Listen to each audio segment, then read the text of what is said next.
my daily tutorials. Remember the dailies? So to see more, click subscribe and click the little bell button next to it to get notified when I pop a new video.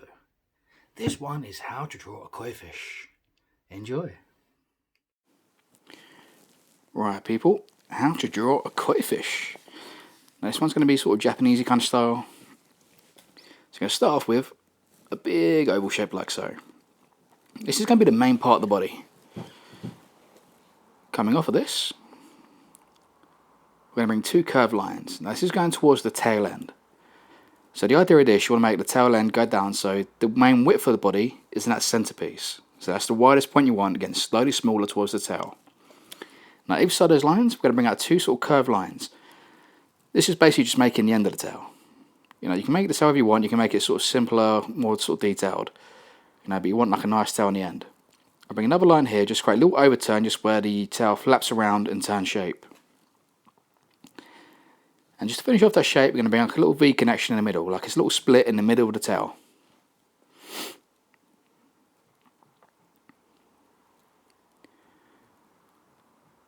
Once you've got that done, I'm going to move up to the head now. So you've got this kind of V shape with a flat base. This is basically just extending the face forward so you get the right face shape. You know, because the face isn't massively curved, it's a bit more kind of pointy than people realised. Now bringing this sort of circular shape, so if you imagine sort of two small circles, a bigger circle on the lower part, curving around, and then come around to the top. You can bring three lines off this. One going to the centre of that first curve, so you can sort of position the eye.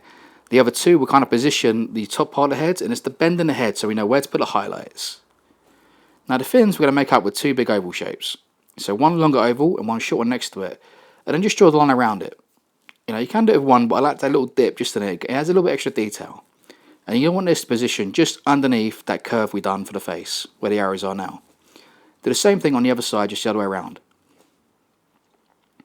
Now bring this line, going from the centre of that head, curving all the way back, and connecting on the end of the tail base.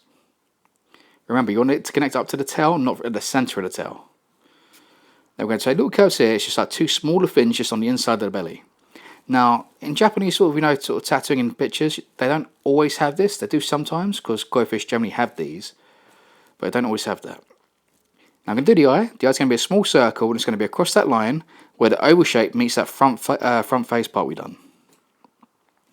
Around it, I'm going to do this kind of sort of like circular, sort of like sausage shape around the top, and a little curved line just underneath the bottom of the eye. It just adds a little bit more extra detail to the face. And now we're going to bring back some gills. So the first gill I'm going to curve around, it's going to curve around, and I'm going to create a little dip just curving around that eye shape.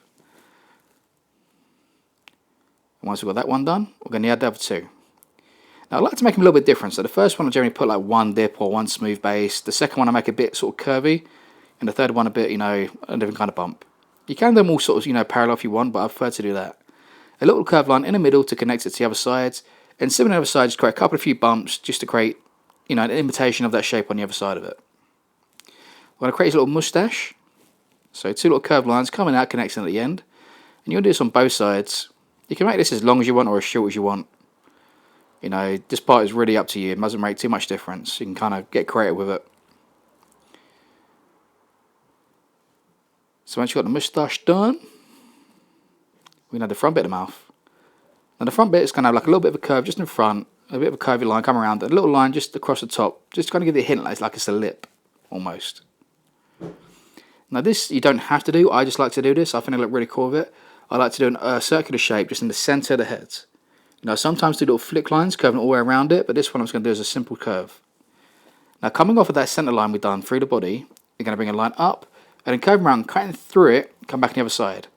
Because the idea is this is his back fin, and this is going to sort of curve around in twist shape as the body twist shape. You know, it's important because it kind of gives out the hint that his body's curving. Unless the body's more straight, but you always want a bit of a curve in there. So now we're done now, I'm just kind of like reinforcing the shape a little bit. So what I'm going to do here is just do some curved lines coming across the fins. So the front two fins, that back fin, and those little two at the back. So the lines are just curving from the inside, just curving out and slowly rotating as it goes throughout it. Remember the back fin, it kind of twist shape, so as you sort of twist shape on the other side, the curves go the other way. And some lines coming up from the tail as well. You know, it's all the same kind of texture for these specific bits, so you want all the kind of patterns to be fairly similar on these sections. And now we're going to do the scales. Now the easiest way to do scales is this cross-hatch pattern. So diagonal lines come in one way, and then diagonal lines evenly go in the other way as well. And what you do is give you these diamond shapes in between each one. And then what you do is just do a curve off of each diamond shape, and that way each curve connects up to the center of the curve above it. Just repeat this way the whole way through that body, like so. It's just a really simple way of getting that in there. So that's the basic structure of drawing it. You know, that's the koi fish.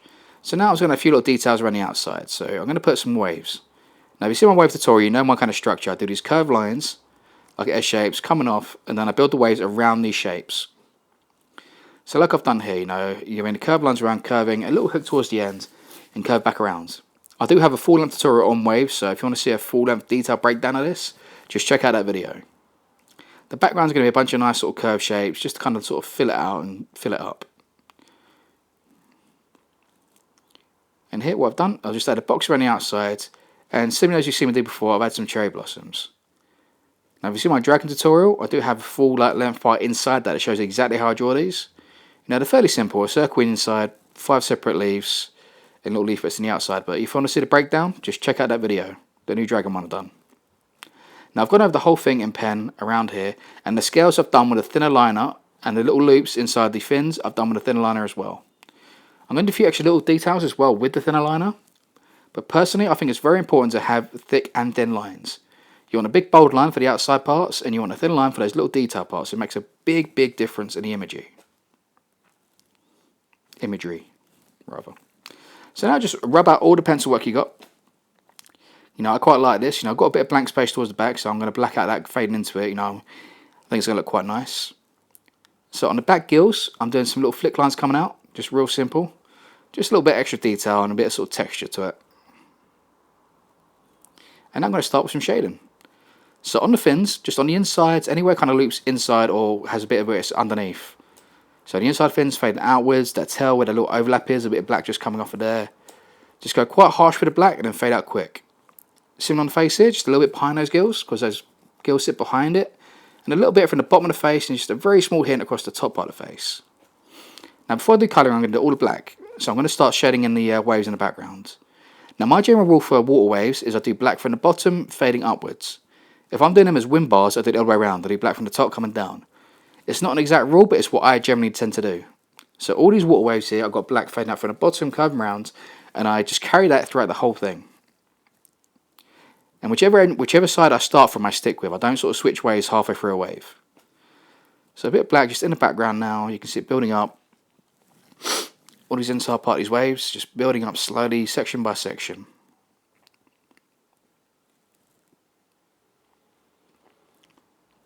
So as I said, this back part here, you know, I blacked in most of that, fading out.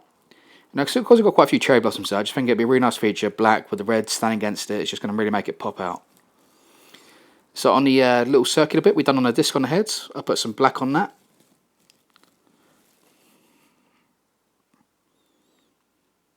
And now I'm going to go into the colour. So I'm going to have 3 ranges of orange I use on the main part of the body. So a medium tone, a stronger darker one, and a lighter one. So I'm going to hit this up with the medium one to begin with.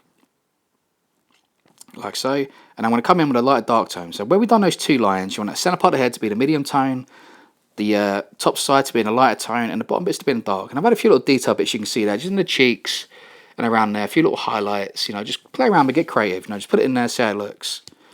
So here, the main part of the body, I put in that light tone, and now I just hit it with the medium tone.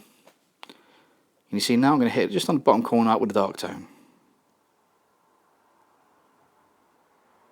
Like so.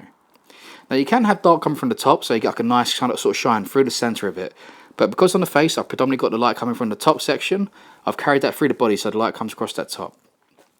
Now I like to switch my oranges for the fins. You know, sometimes I do different colours as well. You know, you can do the same colour, but I like to switch it up. You know, in this the same colour, I do a different variation of that colour. So this one's a bit more yellowy, and I put that through all the fins. And now for the cherry blossoms, I just done red on the inside part of those petals, fading outwards. A real nice smooth transition. The leafy bits, I've just done all in a really nice bold sort of, you know, Japanesey kind of green. And the centre bits, I'm just going to do in yellow. just like so. And with the waves in the background, I'll just put this really nice blue throughout it. And then what I'm going to do, just on the tips of each wave, I'm going to bring back a little bit of a lighter shade just coming off of it. Like so. You can go more detailed with them, but I like how this looks, you know, the simplistic look of these waves against the detailed background. And just behind all those scales we've done, you know, that little highlight, I put a bit of yellow in just behind that as well.